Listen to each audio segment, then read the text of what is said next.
Olá, sejam bem-vindos ao nosso segundo dia de festival de 27º Porto Alegre em Cena e o nosso segundo ponto de encontro.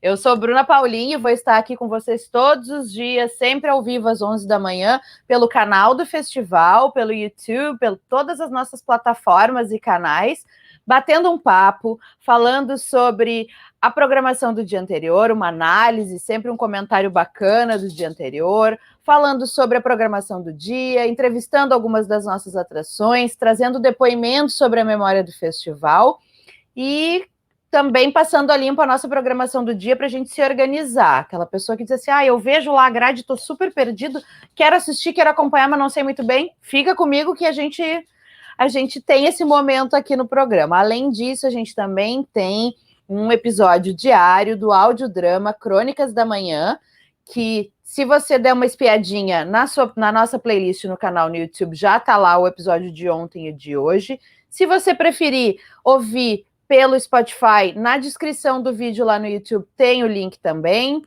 E aí você pode escolher se quer acompanhar o programa depois, quer ouvir o programa depois. Depois dessa transmissão ao vivo, a gente também vira podcast, a gente vira um programa de áudio no Spotify do festival.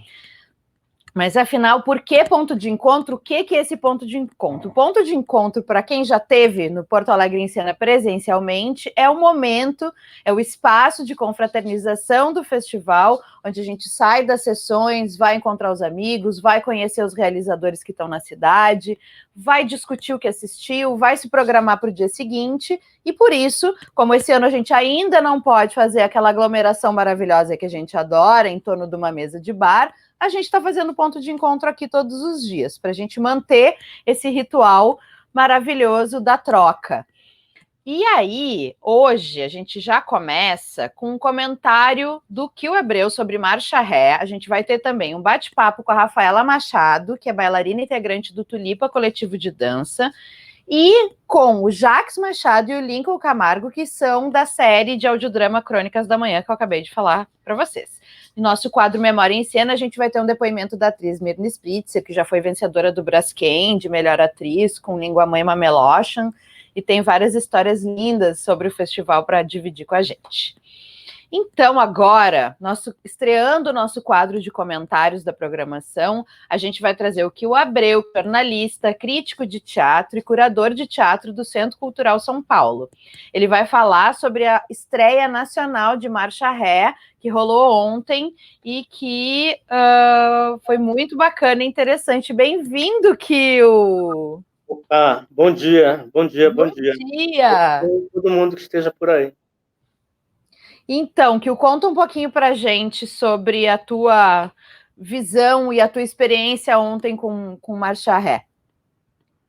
Pois bem, Bruna, primeiro, obrigado pelo convite para estar aqui, nesse momento em que eu, pelo menos, ainda estou bastante isolado, né? Fazendo bastante trabalho de casa, enfim, é bastante trabalho, mas de casa, o que é o dobro do trabalho. Com certeza. Estar no ambiente de teatro, podendo discutir teatro, tem sido sempre muito, muito vital para todos nós. Sobre o Marcha Ré, Bruna, eu fiquei bastante, acho que uma parte de nós, eu não acompanhei todo o debate depois da exibição do filme ontem, mas uma parte das pessoas que estavam assistindo, acho que tem a mesma impressão, assim, eu fiquei bastante impactado, assim, com o filme, né? É claro, já sabia da performance, já sabia de todo o projeto, enfim, mas o filme realmente ele conseguiu fazer assim de uma maneira concentrada. Eu acho que trazer todo o campo da concentração da discussão política e também poética, estética que o projeto pedia, né? E o que a gente pode dizer assim?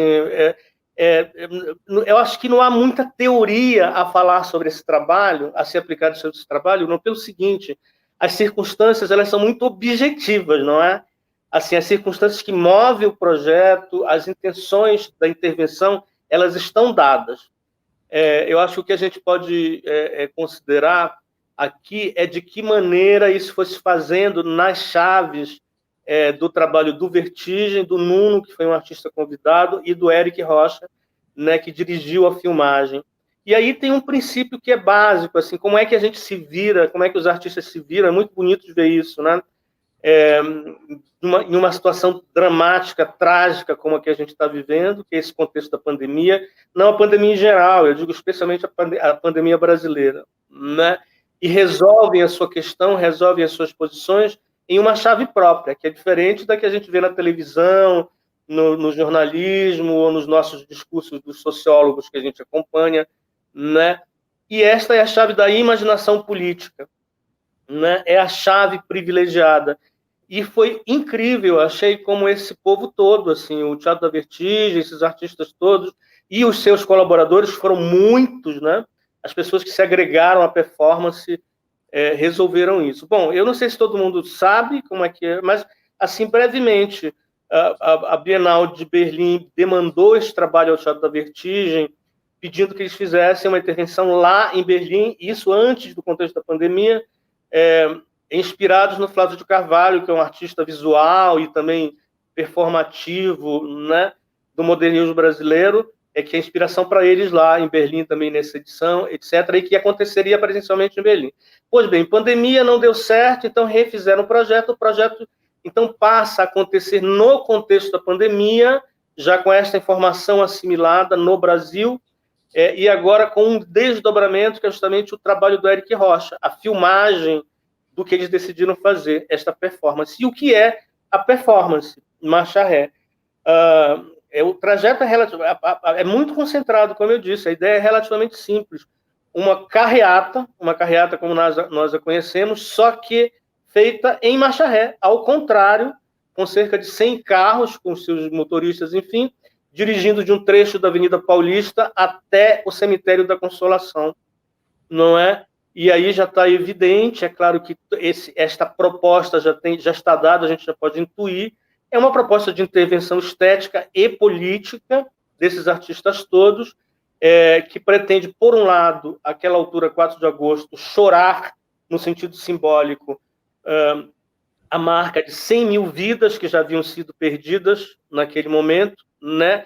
Ao mesmo tempo em que marcar posição política, criar um fato estético e político, social, em relação à política governamental, né? que é uma política, tem sido até agora, de negacionismo da doença, de panos quentes em torno das medidas sanitárias que precisavam ser tomadas, etc.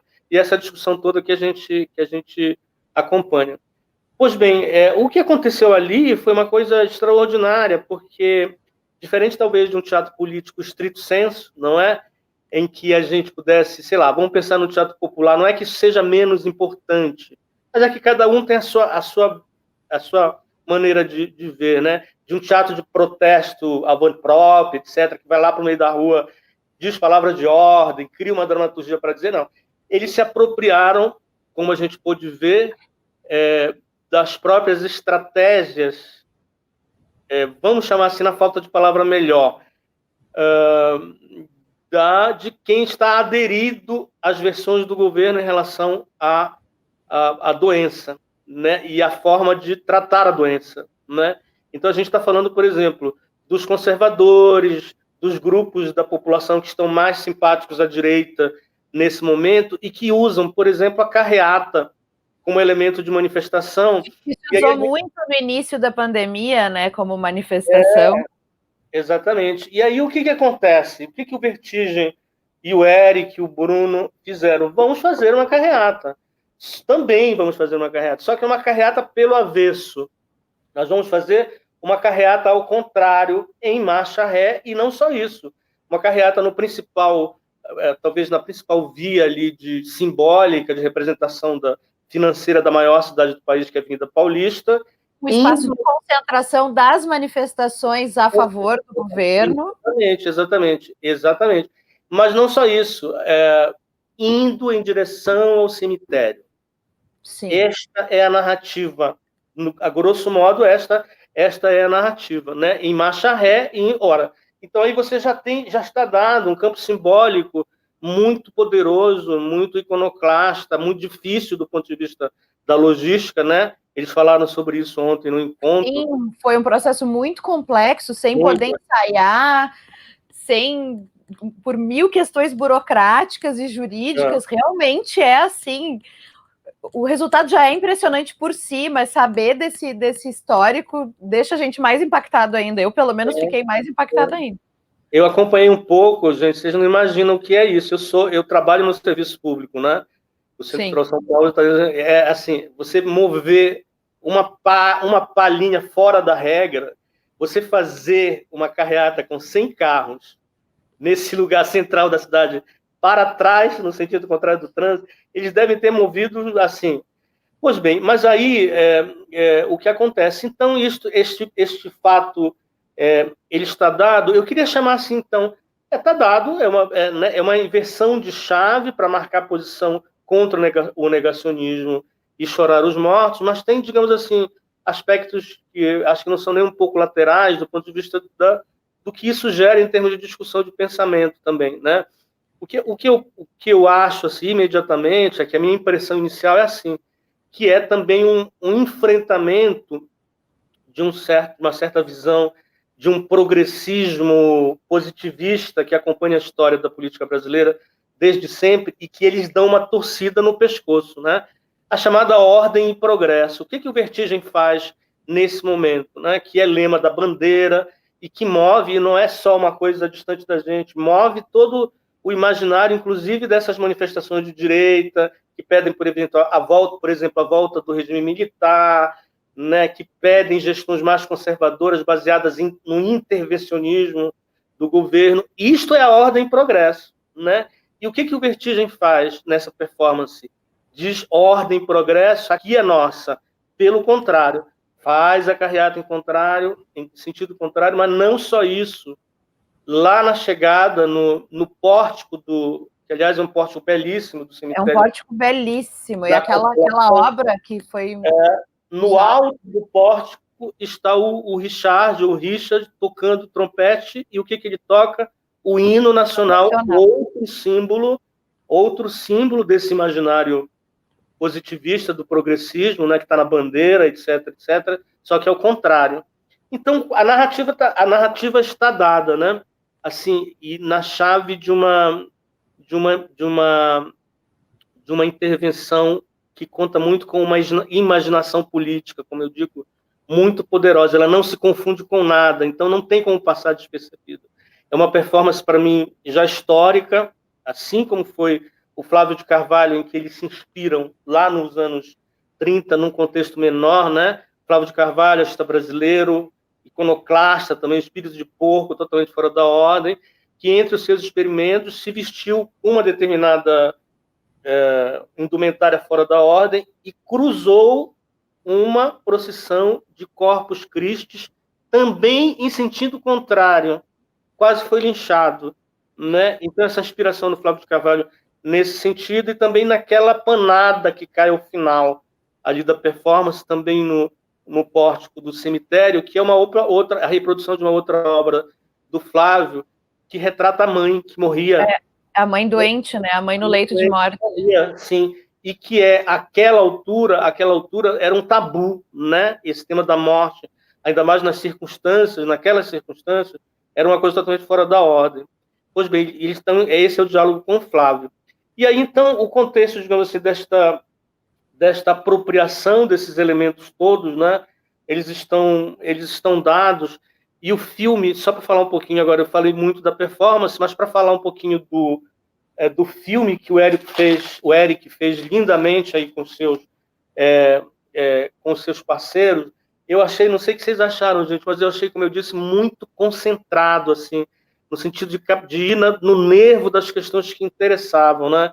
Tem uma coisa muito interessante ali, é claro que você tem os planos gerais para a gente enxergar a imensidão que é cento e tantos carros em marcha ré na Avenida Paulista, que é muito impressionante.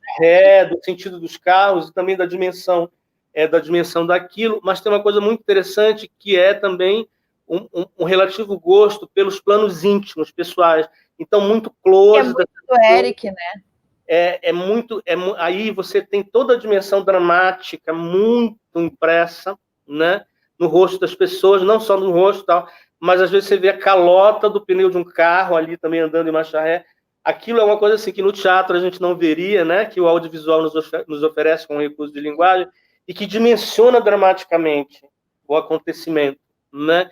Fora isso, eles tiveram assim, ele constituiu ali as várias frentes do conflito, editando, colocando pequenos elementos muito discretos, mas que constituem o quadro. Por exemplo, lá pelas tantas tem um background de um discurso de pastor neopentecostal falando da Bíblia, totalmente dentro do, né, do campo da discussão. Na edição de imagens, eles colocaram, cruzando ali a carreata, dois vendedores ambulantes também falando, me ajuda a sobreviver na pandemia, me ajuda a comprar o leite da minha filha, e coisas desse tipo. Ou seja, o filme, na verdade, ele concentra, não é só, é um filme bastante dialético, a gente pode dizer nesse sentido, porque ele tem a preocupação de desenhar ali dentro dos 12 minutos que se tem para dizer as várias frentes que movimentam o problema, né? A questão do desemprego também está lá, as pessoas que estão desabrigadas, as pessoas que estão mortas, estão representadas, digamos assim, de alguma maneira, tragicamente. Só de falar eu fico arrepiado, assim, em toda a sonoplastia do filme, né, toda a trilha sonora do filme, que é extraordinária, né? Aquela sinfonia meio macabra, meio trágica, a partir dos respiradores de hospital, e essa coisa toda compõe, então, esse quadro, né, de uma maneira bastante contundente. Eu fiquei bastante impactado, viu, Bruna? Achei que faz um pacto com o Teatro da Vertigem, que é uma coisa muito, não é uma encomenda, isso não seria uma coisa cara, no sentido assim de um esforço fora da ordem para o Vertigem, né? Como a gente sabe, o Vertigem é um grupo central no teatro brasileiro há já décadas e que se notabilizou justamente por esta preocupação não só com a ocupação dos espaços não usuais de representação do teatro, mas de intervenções no tecido social, que quer dizer no tecido público da cidade. Então, espetáculos representados em navegação no rio, dentro de presídio, dentro de uma igreja, nos dizem isso, desse desejo em discutir, do ponto de vista estético, as questões mais urgentes da sociedade brasileira. E o tema do momento, mais urgente do que isso, impossível. Então, achei que foi assim, um projeto extraordinário e feito com artistas muito afins, sabe? Que já tem um lastro dentro da história do teatro para fazer isso, com a coragem, com a ousadia, porque não é docinho de coco, né? E não, é um desafio tanto. E com o rendimento estético poderoso que eu acho que teve. A minha impressão foi essa. Acho que é isso, assim, em linhas gerais. Concordo, acho que é uma grande obra, acho que nós começamos muito bem o festival, foi uma felicíssima escolha, e acho que o mais incrível, assim, a reação das pessoas ontem, os comentários, enfim, né? Alguém perguntou, os motoristas, eles ensaiaram as expressões, porque as expressões eram muito impressionantes, né? Isso que tu falas desses detalhes que o Eric captou, de se aproximar do rosto dos motoristas e das feições de tristeza, de preocupação, de desespero, de desamparo. Não, porque essa é a sensação, porque a gente está andando em marcha ré num sugador em direção ao cemitério, e isso é real, não é só essa representação dessa obra, né? Essa é a sensação das pessoas que estão preocupadas realmente nesse momento. Então, é tudo muito impressionante, muito bonito. Tomara que isso possa se transformar numa performance em loco em outras situações, mas quem não pôde acompanhar, que possa assistir ao filme do Eric, porque ele retrata muito bem e ele é muito impressionante, assim, eu acho muito feliz. Eu concordo com você. Fala. Não, só eu concordo com você, eu acho que isso que você diz daí a coisa da performance, né? Essa aproximação radical entre arte e vida. É claro que há alguma encenação, no sentido formal da palavra, sim. A organização técnica ali, a indumentária, a figurino, inclusive uma certa cenografia, carros de funerária, etc. Mas o fundamental, o que move, o que nos dá a dramaticidade, é justamente isso que você falou, né, Bruna? É que aquelas pessoas, elas não precisavam ser dirigidas, porque a vida está dando, a consistência dramática está lá, ninguém precisa... Aqueles close naqueles rostos muito preocupados eram fruto do momento, né? Eram fruto do momento e do compromisso das pessoas com a vida, né?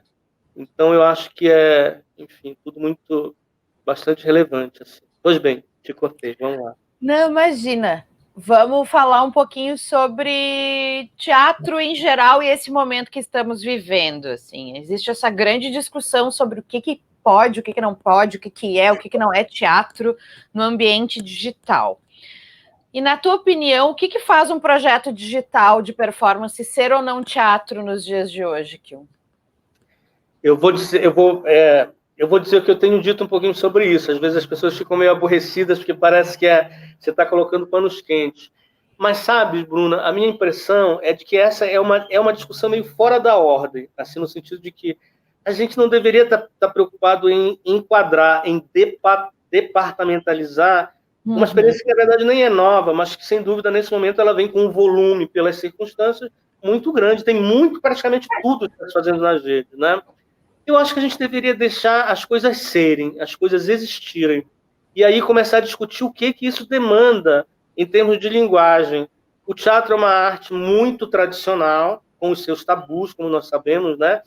O mais importante, talvez, dele, que menino, quando entra na escola de teatro, a primeira coisa que o professor diz, teatro é a arte do encontro presencial, plateia e atores, né? Então, e o festival é isso multiplicado por 1000. Então, estamos aqui no ambiente digital bem felizes. É uma espécie de núcleo duro, ideológico, né? Com razão. Né? Os artistas e as pessoas de teatro que amam a sua arte não querem fazer esses desvios drásticos, né? Por exemplo, a distância do público. No entanto, é preciso olhar para as circunstâncias, é preciso negociar com as circunstâncias, né? As pessoas, primeiro, tem várias frentes aí. Nossa, podia falar aqui, a gente podia conversar sobre, mas tem muitos aspectos. O primeiro, no mundo da mercadoria, que é o mundo que a gente vive, é o da sobrevivência das pessoas, dos artistas, das instituições. Então, é preciso inventar meios para que o teatro venha. O meio, nesse momento, qual é? O meio digital? Vamos lá, minha gente. Vamos nos apropriar. Depois a gente vê o que aconteceu, se isso é teatro ou não, ou se o teatro se reconfigurou em formas de linguagem nova. Isto está acontecendo, no meu ponto de vista, né? Ou, quem sabe, a hora que isso tudo passar, espero que passe logo, como é que isso será abandonado, por um lado, certamente será, pelo menos nesse volume, mas como é que isso vai entrar na vida ordinária do teatro também? E vai entrar. Né? Essa era a minha próxima pergunta. Já está. Você pega, por exemplo, sei lá, vou pegar algumas coisas de São Paulo que eu tenho assistido. O projeto dos sátiros, por exemplo, a arte de encarar o medo. Os caras estão encenando a mesma peça em 3 continentes diferentes e a partir, já não é uma peça para o palco, a partir da linguagem das redes.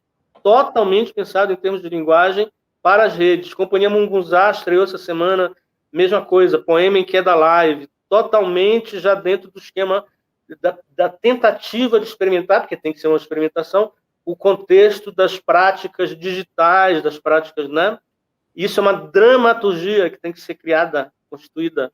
Todo espaço tem uma coisa de dramaturgia que é bem interessante, né, Bruna? Que é o seguinte: o espaço define a dramaturgia.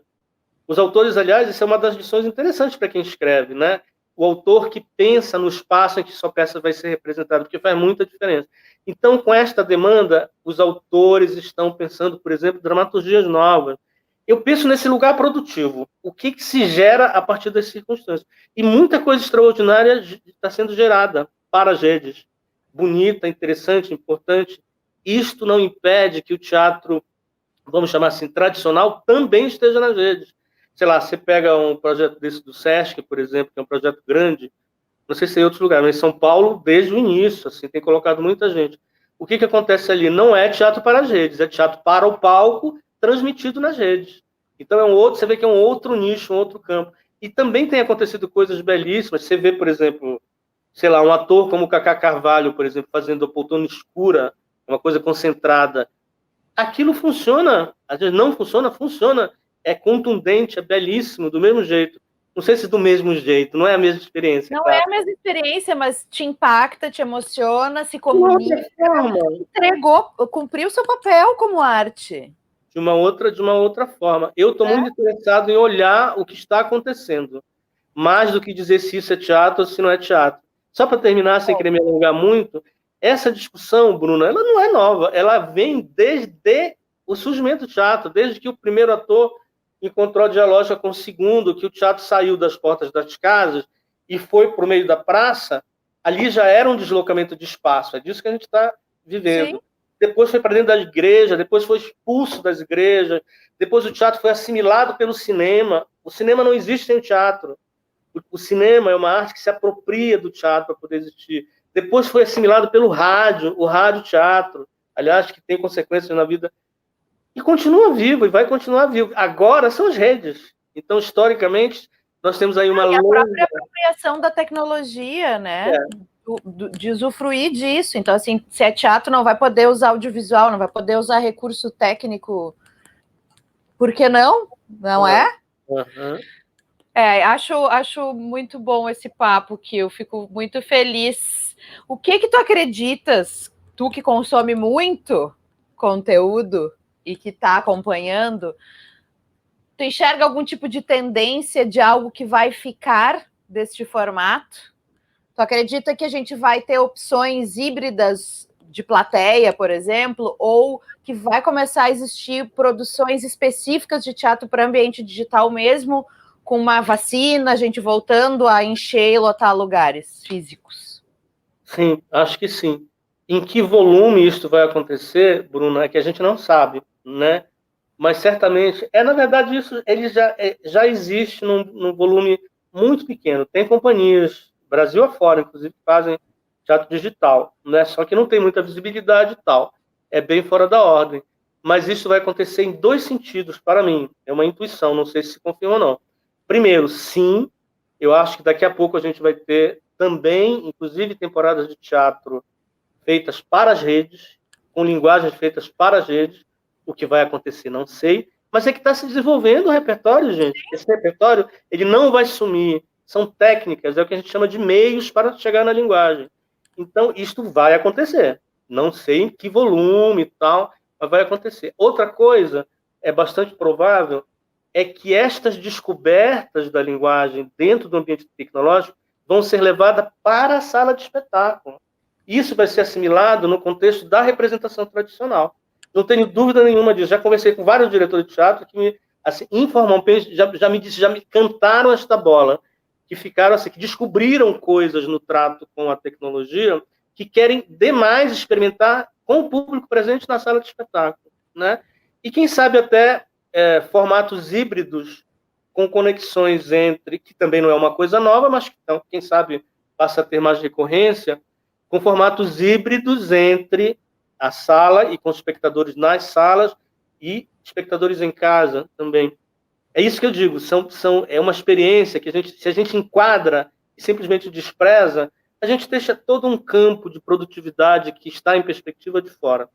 Então, nesse momento, eu acho que é legal a gente ficar atento e deixar a coisa vir para saber como é que ela pode nos ajudar, né, na arte do teatro e da expectação, na arte também dos espectadores de teatro no futuro próximo. Perfeito. Que a gente poderia ficar horas nesse papo maravilhoso. É verdade. Mas o ponto de encontro tem hora para acabar hoje, porque ao meio-dia a gente tem outra programação e a gente tem outras pautas aqui. Mas eu te agradeço muitíssimo pela companhia incrível, por começar o dia comigo hoje aqui, por disponibilizar do teu tempo, do teu conhecimento. Seja sempre bem-vindo ao Ponto de Encontro e que ano que vem a gente esteja presencialmente discutindo mais sobre isso.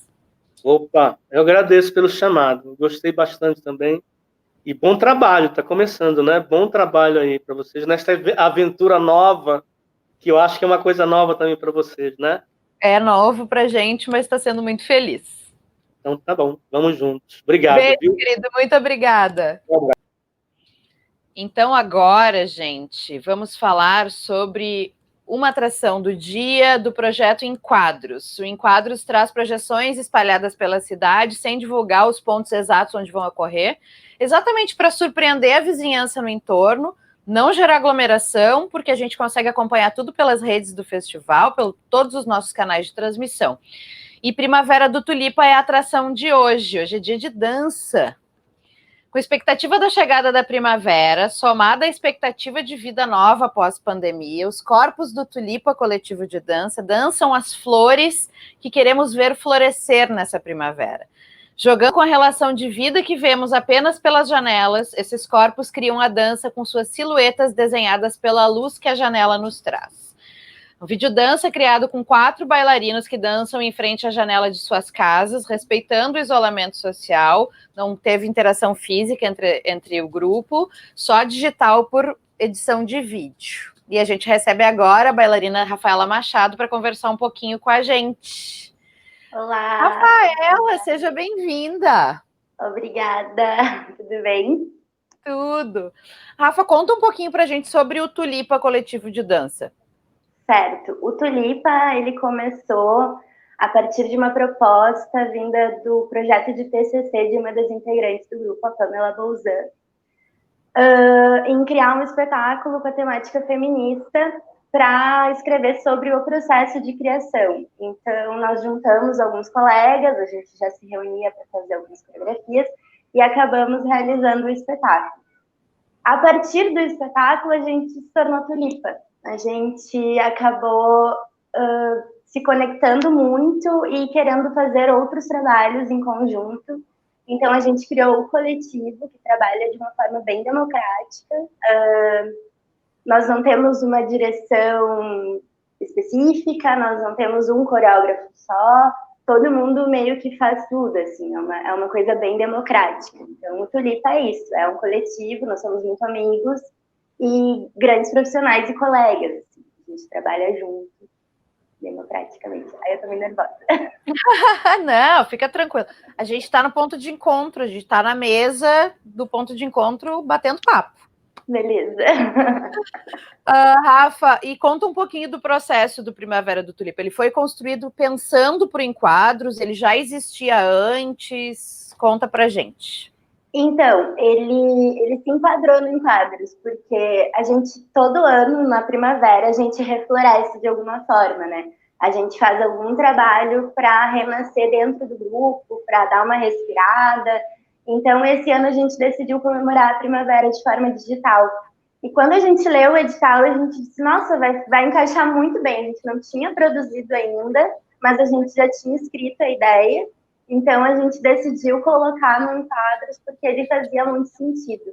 E como algumas das bailarinas já tinham visto algumas projeções, assim, pela cidade, a gente achou que casava muito bem com a projeção, porque a silhueta e o reflexo da janela, né, ficaria esteticamente interessante na projeção, assim. Então, ele se encaixou muito bem na proposta do Enquadros, e a gente já tinha essa ideia de trabalhar com a primavera. A gente sempre faz isso todo ano, né, de alguma forma.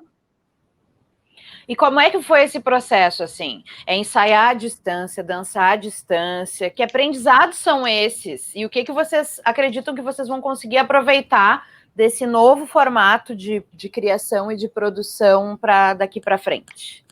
Certo. Então, quando começou a pandemia, aquela loucura geral, assim, ninguém sabia o que fazer, mas a gente tem 3 encontros semanais, né?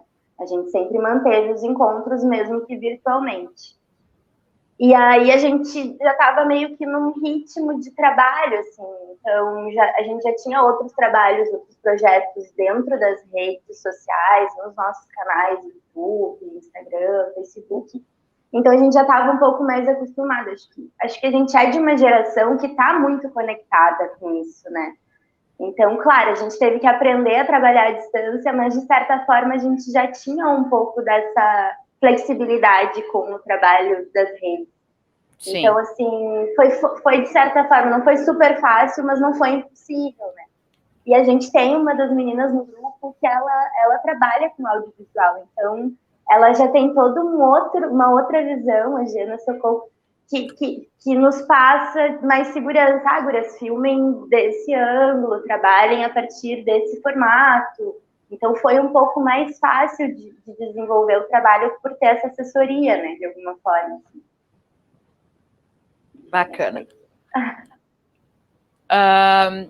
Eu te ouvi falando um pouquinho sobre padrões físicos na dança. Eu acho que é um tema bem interessante para a gente sair um pouquinho da pauta do Primavera, mas também falar sobre isso, porque afinal, né, faz parte também do fazer de vocês, assim. Queria que tu comentasse um pouquinho sobre isso. Eu sei que hoje também tem uma discussão sobre isso em outro ambiente digital. Então... Vou falar, então, aproveitar o momento. Então, o Tulipa, ele me despertou para várias coisas. O coletivo, ele é muito diverso. A gente já teve 12 bailarinos no grupo e hoje a gente tem 5 bailarinas mulheres. E a gente sempre tratou dessas questões sociais, dessa questão da diversidade, não só de corpos, de gênero, enfim. E eu criei esse ano, com essas coisas de rede, ambiente digital, o Curvas em Dança, que é o meu canal no YouTube. E eu trato muito desse assunto dos padrões físicos na dança, né? Eu sempre fui bailarina clássica, mas eu nunca me acreditei bailarina clássica. Eu acho que dentro do coletivo eu despertei muito para isso, assim. Eu posso dançar o que eu quiser com o corpo que eu tenho e ninguém vai me dizer que eu não posso. E isso é muito importante, a gente trazer essa imagem, não só com o meu discurso, por exemplo, mas também dentro do coletivo de bailarinas, que mostra essa diversidade de corpos, né? As próprias silhuetas no Primavera, elas mostram, tem bailarinas magras, bailarinas gordas, bailarinas intermediárias ali, então é uma discussão importante, interessante, porque tem muitos ambientes tradicionais de ensino de dança que criam essa expectativa de corpo e que geram doenças, assim, cabeças que ficam psicologicamente afetadas. As meninas de 9, 10 anos já estão fazendo dietas absurdas. Eu falo do meu relato de experiência, né? Eu passei por isso. E hoje, então... Alô? Deu? Travei? Voltei? Eu passei por isso, e aí travou. Sim, eu passei por isso, exatamente. O ambiente da dança, acho que em Porto Alegre, acho que no contexto geral, não só em Porto Alegre, mas eu vivi em Porto Alegre, a vida toda eu dancei em Porto Alegre, é muito tóxico, é muito complexo. Assim. Tu vai para uma sala de aula e tem uma balança na porta para tu... Isso eu fiquei chocada, gente. Hoje ainda tem isso? Existe, é absurdo. Eu não sei, assim, o quanto essa discussão tá em pauta, essas pessoas conversam sobre isso, mas a grande maioria das escolas tradicionais não aceitam esses corpos fora de padrão.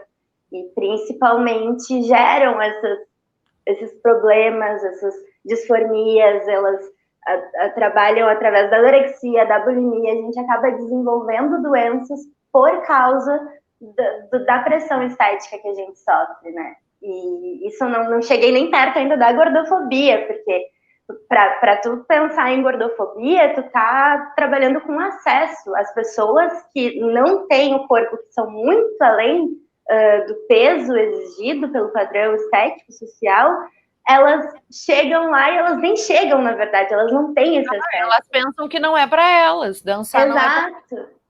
Exatamente.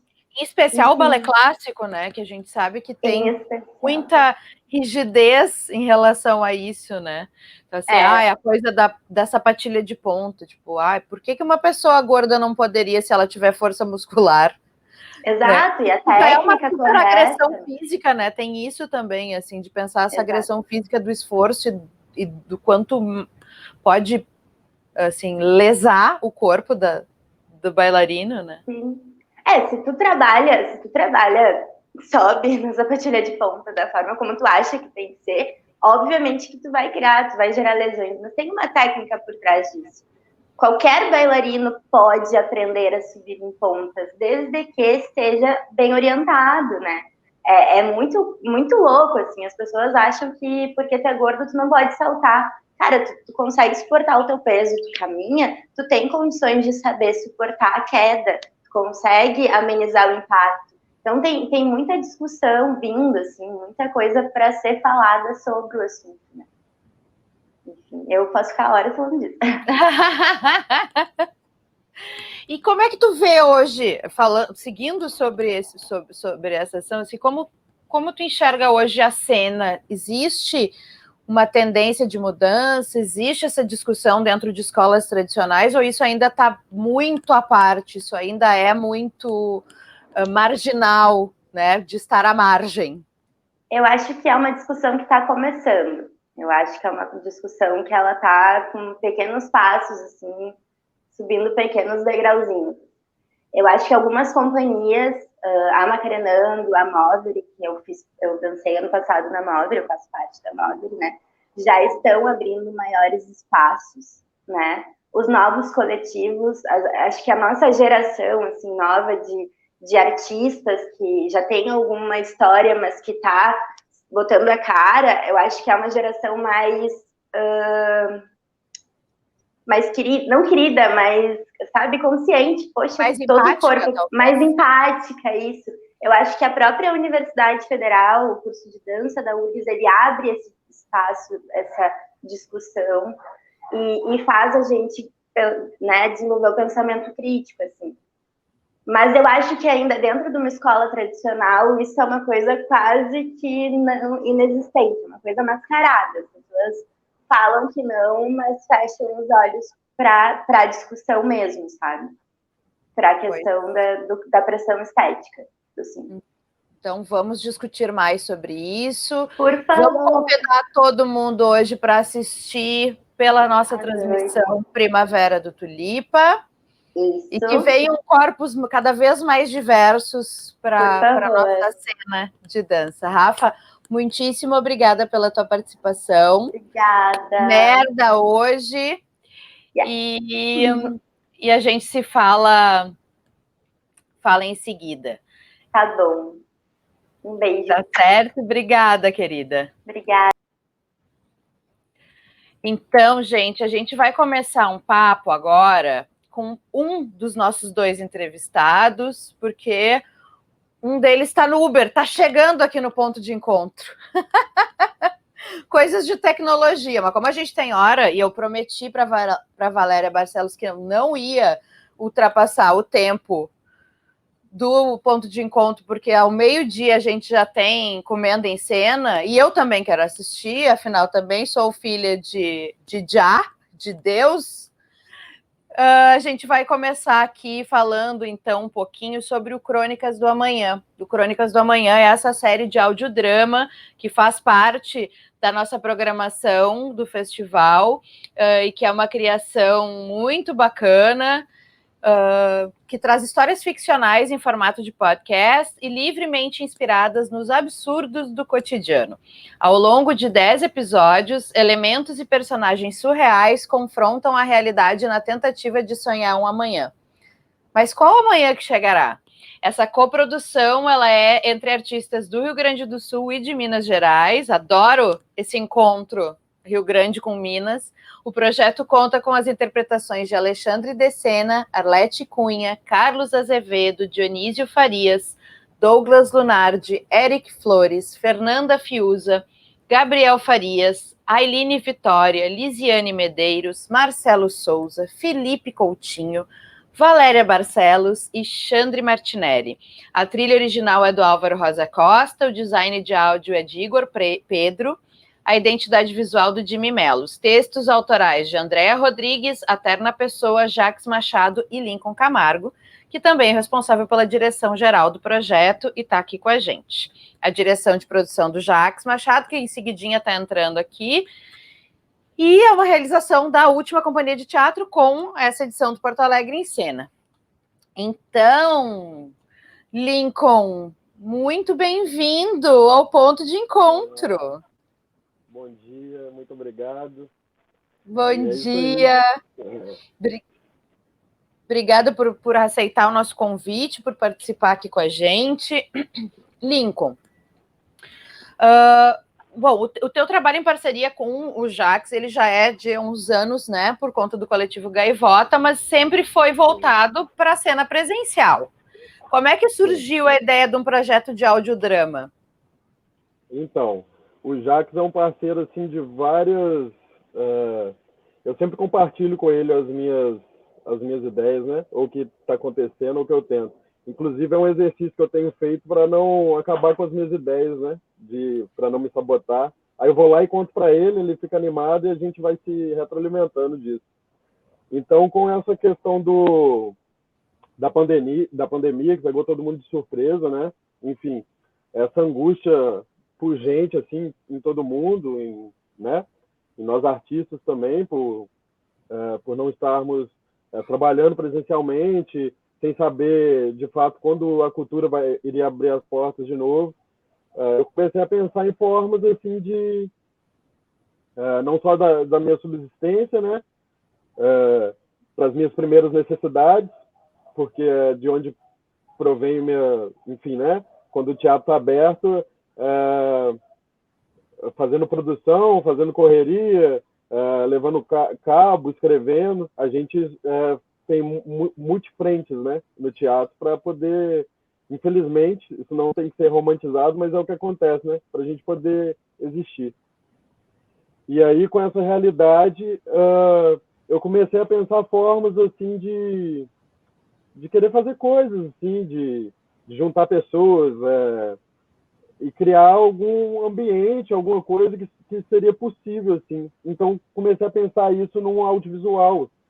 Só que seria muito problemático, por causa de recursos, estrutura, e da não aglomeração, se fazer o que quer que seja, né? Um curta, etc.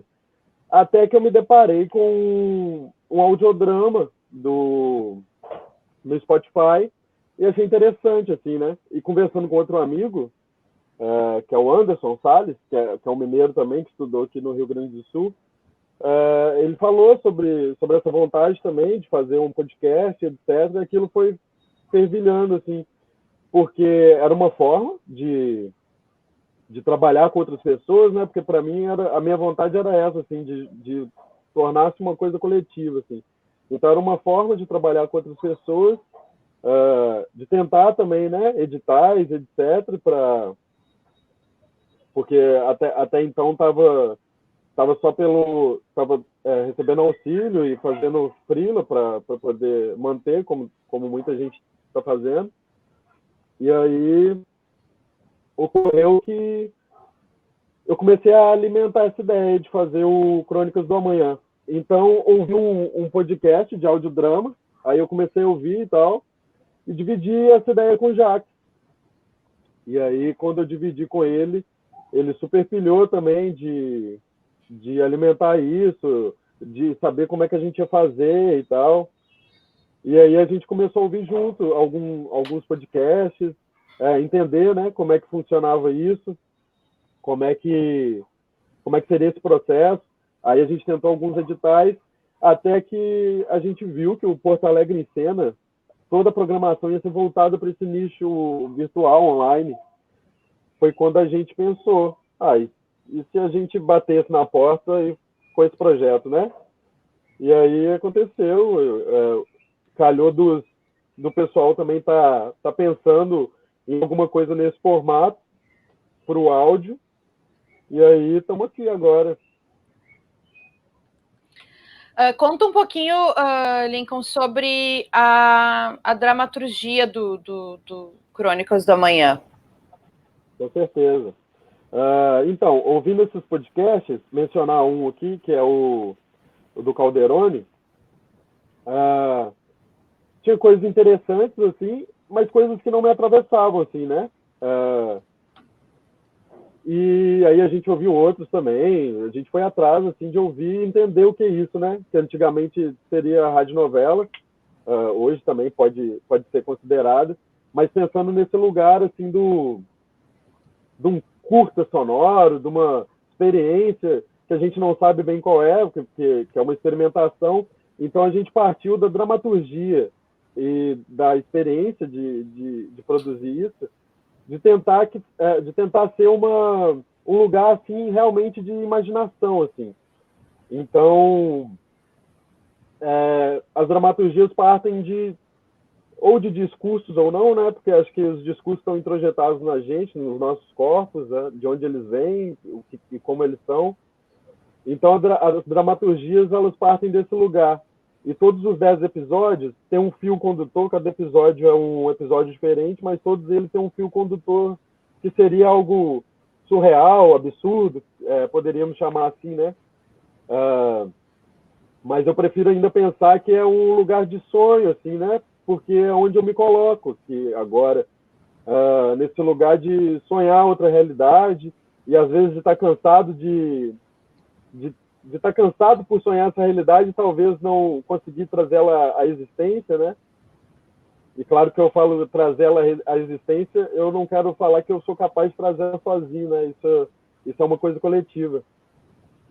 E, enfim, e aí essas dramaturgias são, acho que é a necessidade, assim, de compartilhar mesmo, de falar, de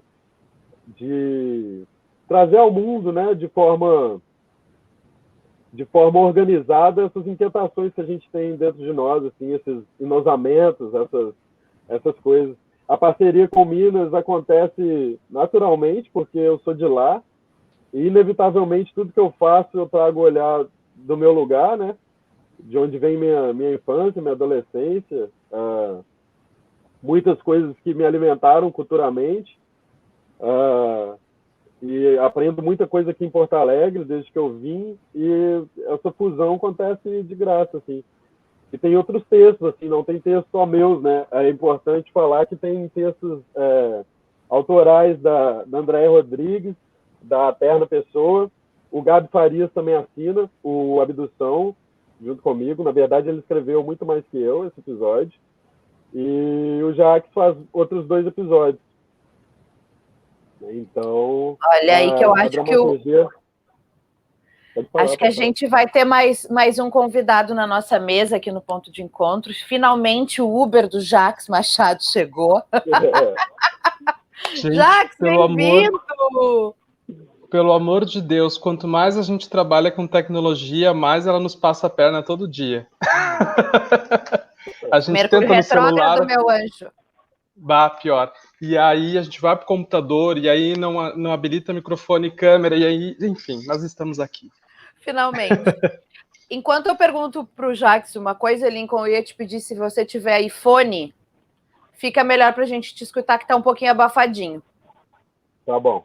Jacques, eu queria que tu contasse o que tu me contou hoje mais cedo sobre a saga do microfone, porque, gente, assim, vocês ouviram eu lendo, são muitos nomes envolvidos, né? Cada episódio tem atores diferentes, tem momentos que tem diálogos e as pessoas estão à distância, ninguém se encontrou presencialmente para falar, para gravar este projeto. Então, eu queria que o Jacques contasse a saga do microfone, porque vale a pena a gente ouvir. Essa parte de produção é muito interessante, né? Agora a gente estava falando sobre o marcha ré, a questão de administrar isso na avenida. O microfone para a gente agora acabou que eu já estou até feliz com a saga do microfone. Mas, enfim, quando a gente começou a fazer de fato a produção dos podcasts, a gente definiu que a gente precisava ter uma qualidade sonora, obviamente, dentro disso, né? E a gente investiu em comprar o microfone para o podcast. Porque a gente percebeu que se contasse com o que cada um tinha em casa, a gente ia ter muita diferença de som.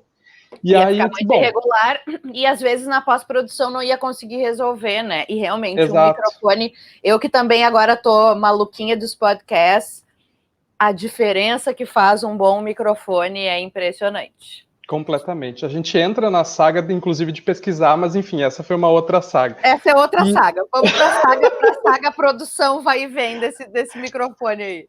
A saga produção. Testamos o microfone, funcionou, beleza. Como vamos fazer para essas pessoas gravarem sem se encontrar? Porque não tinha possibilidade de fazer isso. A parte logística, óbvia, que o que aconteceu da produção foi, a gente começou a pegar o microfone e levava na casa de um ator para gravar. O Lincoln fazia essa chamada de vídeo com o ator, ensaiava, passava o texto.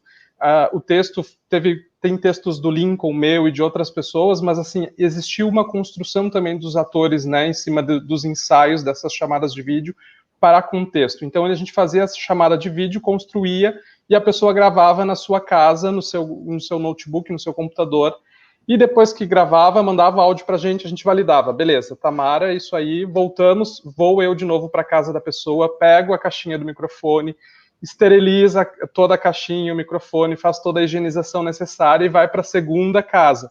E assim a gente foi indo de casa em casa, a gente tem 14 atores que a gente precisou fazer, não, menos fazer porque tem o pessoal de Minas que a gente não acabou não indo até Minas, né? E ninguém mandou pelo correio bendito do microfone. Não, aí a gente consegue o microfone por lá mesmo. Mas aqui no Rio Grande do Sul, a gente foi, aqui em Porto Alegre, a gente foi de Porto Alegre à Zona Sul de Porto Alegre, a Canoas, a Novo Hamburgo, levando esse microfone para encontrar as pessoas onde elas estavam quarentenando, né? E poder que elas gravassem isso das suas casas e a gente recolhia e ia assim, repassando adiante. E o maluco que a gente também, assim, a gente ficou pensando assim, falando com o Lincoln, ele dizia, mano, como é que nós vamos fazer os diálogos? E eu, putz, pior, né? Vai ficar uma coisa meio estranha, tipo, a pessoa gravar sozinha sem se responder. Mas aí o que a gente foi, a saída foi essa, assim, desse encontro de vídeo dos atores que dividem episódios, né? Ter esses ensaios antes, pré-combinar, definir essas coisas. Então, assim, teve um processo de produção também, de produção criativa em cima disso, e aí os atores combinavam, e a gente até sugeriu que os atores se liguem na hora da gravação e façam essa troca pelo vídeo para gravar isso, para a gente ter essa veracidade. O Recalculando foi um exemplo que não teve essa ligação de vídeo, mas que super funcionou de qualquer maneira, porque o Lincoln puxou os meninos, o Dionísio e o Xandre lá, ele ficou uma tarde inteira ensaiando com eles, foi um processo legal, eu estava acompanhando junto, e super rolou, mesmo a gravação sendo sem a presença virtual um do outro ali. Quando a gente viu o resultado, disse, gente, parece que eles estão absurdamente dentro de um carro juntos, assim, ficou muito legal. Mas a saga foi essa, assim, de passar em casa dos atores e levar esse microfone. Esse microfone, gente, tá mais viajado do que todos nós em 2020. Ele, se tivesse milhas, ele tava assim, ó, dando a volta ao mundo já. Exatamente. Ninguém entrou em van e ônibus, o Zunho diz, ninguém entrou em van e ônibus e avião para o Encena, mas o microfone viajou. Mas o microfone viajou. O Jax tem uma experiência fora das artes como jornalista, trabalhou muitos anos em rádio, e eu queria te perguntar, tu acha que a tua experiência no rádio faz diferença nesse projeto? Te ajuda, te auxilia? Tu sabe que quando a gente estava conversando de manhã, eu pensei, eu não comentei com a Bruna isso, porque assim, e eu falei pro Lincoln, disse, gente, eu fui muito chato nesse processo, assim, porque essa experiência de rádio me ajudava, quando eu recebia o áudio da gravação dos atores ou da edição, de fechar os olhos e conseguir imaginar, ouvir e imaginar as coisas que estavam acontecendo. E aí, por muitas vezes, eu dizia, tá, mano, eu sei que eu tô sendo chato, mas assim, aqui tem um detalhezinho disso, esse som não tá parecendo que as pessoas estão juntas, esse detalhe aqui, isso aqui tá muito narração ainda das pessoas, a gente precisa pensar alguma coisa de som em cima disso. E é óbvio que isso veio da minha experiência de rádio, de trabalhar com isso no jornalismo, porque é isso, a gente acaba pensando com uma cabeça muito mais do som especificamente. E nesse caso do podcast é diferente ainda do jornalismo, obviamente, porque no jornalismo a gente está só falando, contando uma história ali, né, ou narrando uma reportagem e tal. Tem umas reportagens especiais que a gente trabalha mais com edição de som e efeitos e tal, mas o dia a dia não é isso. E aí, mas de qualquer maneira, quando eu pegava os sons do podcast, assim, eu botava o fone de ouvido. Aliás, isso é uma coisa que a gente estava comentando. Ouçam com fone de ouvido, que tem algumas surpresinhas ali no meio de edições de áudio 8D e tal. O episódio Insone, por exemplo, ele é maravilhoso para ouvir com fone de ouvido. Então, olha aí, ótima dica. E aí era isso, eu botava o fone de ouvido, fechava os olhos e imaginava, assim, porque daí eu fui muito chato nesse processo por essa experiência.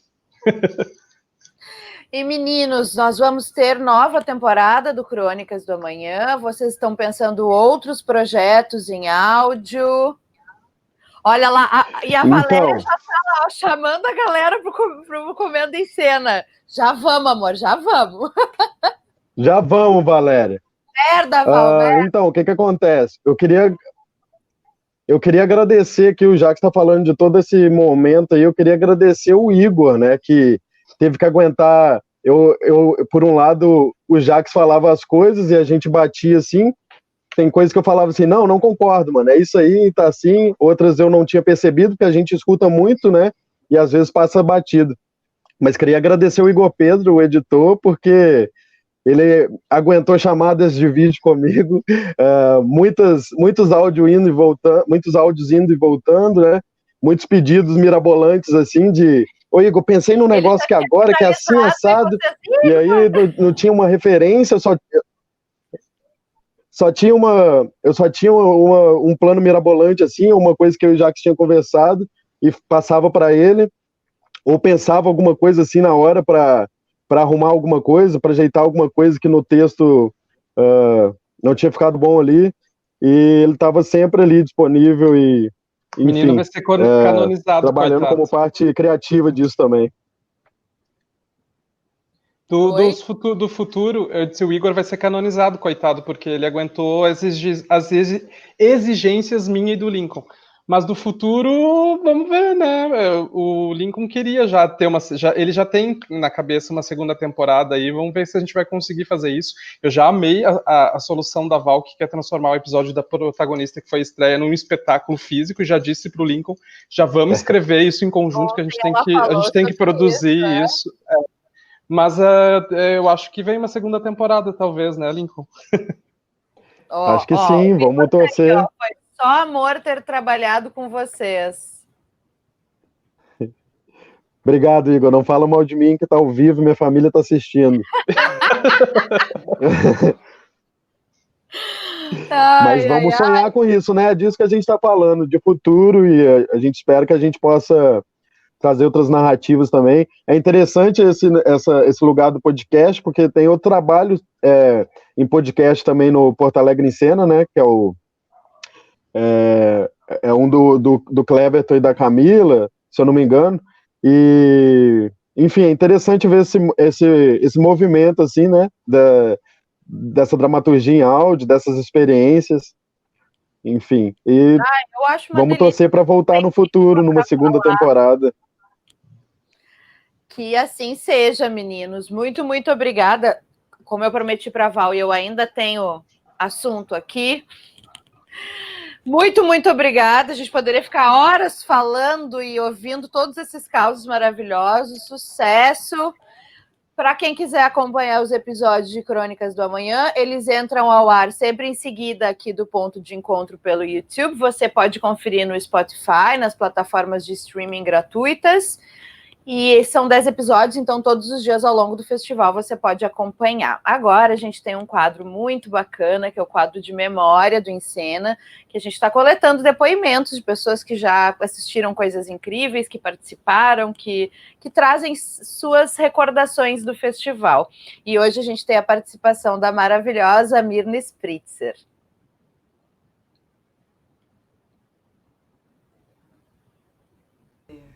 A história com Porto Alegre em Cena, ela tem muitas lembranças, tem uma memória muito incrível de teatro, né? Teatro mesmo, assim, cena, né? Alguns são muito fortes, né? Quase um susto, como é o caso da apresentação do La Fura del Baus em Porto Alegre, num lugar lá no Humaitá, que eu não lembro bem, que foi assim uma bofetada de cena, de performance, de acontecimento mesmo, foi muito incrível. Outro momento foi, por exemplo, Sonata Kreutzer com Luiz Melo, no palco praticamente vazio do Renascença, que é esse impacto de um ator sozinho, com um grande texto, com uma linda luz e pronto. Sem dúvida nenhuma, a apresentação do Peter Brook em Porto Alegre, primeira vez no Brasil, com Le Costume, em que eu tive a honra de conhecer o Coyaté Sotigui, falar com ele e receber cartões postais depois, assim, foi um griot, um xamã, uma pessoa que é um encontro mesmo na vida. E o espetáculo propriamente dito, que é assim, que é quando a simplicidade encontra a sabedoria. Está tudo ali. É teatro, é ação, é gesto, são corpos, né? 4 atores negros fazendo um texto negro. Muito, muito impactante. Muito lindo mesmo. Inesquecível. E muito forte também Les Éphémères, direção da Riane Minuschini com o Teatro du Soleil, que é uma experiência inigualável. Assim, eu já tinha visto o Soleil lá na Cartucherie, com Noite de Reis, mas aquele espetáculo, Les Éphémères, é uma coisa quase improvável. É o teatro no seu mais profundo delírio, na sua carne mais profunda. Assim. É o teatro levado à grande experiência que é o agora, né? onde a gente, como espectador, não pode escapar. A gente é fisgado por aquele trabalho, por aqueles atores, por aquele movimento, por aquela música. E esse acontecimento, essa experiência é avassaladora, né? Eu me lembro hoje e sinto isso. Assim. Era um momento muito especial para mim também, pessoal, de uma perda muito grande. E é como se o espetáculo me dissesse que as perdas fazem parte da vida, né? E que a memória, as lembranças, a reconstituição de cada coisa, se tornando uma nova memória, é vida, né? São a vida, né? Então, ele é o teatro no seu mais brilhante delírio, Les Éphémères. E aí, o lindo comentário da Mirna Spritzer sobre as suas memórias do Encena. Realmente, Les Éphémères foi um espetáculo que impactou muito e emocionou demais. Gente, estamos chegando ao final, mas antes de tudo, a gente repassa a nossa agenda do dia para você se organizar, se programar e acompanhar o máximo possível das nossas programações do festival. A gente tem agora ao meio-dia, começou há pouquinho, lá no Instagram do Porto Alegre em Cena, Comendo em Cena, com a maravilhosa Valéria Barcelos, acompanhada de Adriane Mótula e Roberto Camargo.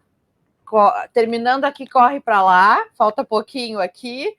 E aí, às 15h30, a gente tem Conversa em Cena com Gregório do Vivier e Vinícius Calderoni, nas nossas plataformas, aqui na TV do festival, tudo no YouTube.